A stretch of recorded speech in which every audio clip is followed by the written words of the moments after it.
সাধারণ স্কুলে কারিগরি শিক্ষার 10টি কোর্স চালু করেছে শিক্ষা মন্ত্রণালয়। শিক্ষা প্রতিষ্ঠানগুলো চাহিদা অনুযায়ী দুটো করে কোর্স নিতে পারবে। দেশের 640টি স্কুলে এর পরীক্ষামূলক বাস্তবায়ন শুরু হয়েছে। মোস্তফা মল্লিকের রিপোর্ট। 2025 সালের মধ্যে 25% শিক্ষার্থীকে কারিগরি শিক্ষায় নিয়ে যেতে সরকারের এই মহাপরিকল্পনা। প্রতিটি সাধারণ স্কুলেও চালু হচ্ছে কারিগরি শিক্ষা। পরীক্ষামূলকভাবে চালু করা 640টির মধ্যে অনেক স্কুলে এরই মধ্যে কাজ শেষ হয়ে গেছে। কত চমৎকার কাজ, আধুনিক কাজ।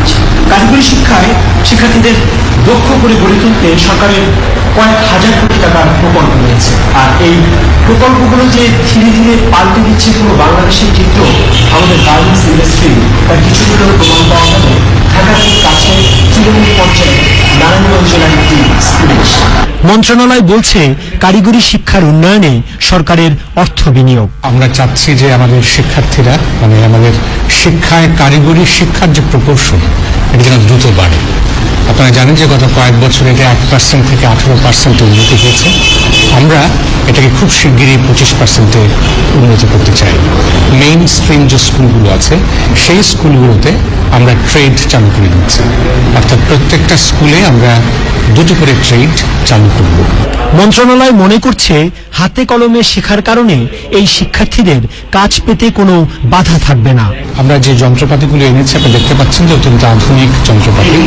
যে যন্ত্রপাতিতে দক্ষ হয়ে আমাদের শিক্ষার্থীরা যে কোনো আধুনিক জায়গায় কাজ করার সুযোগ পাবে।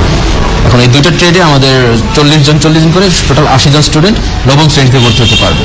তাদেরকে আর কি একটা ট্রেডের উপর স্পেশালাইজড বলা হয় এবং পরবর্তীতে এখান থেকে তারা পলিটেকনিক অথবা টেক্সটাইল ইঞ্জিনিয়ারিং কলেজ যেগুলো আছে ডিপ্লোমা লেভেলে সেগুলোতে ডিপ্লোমা করতে পারবে।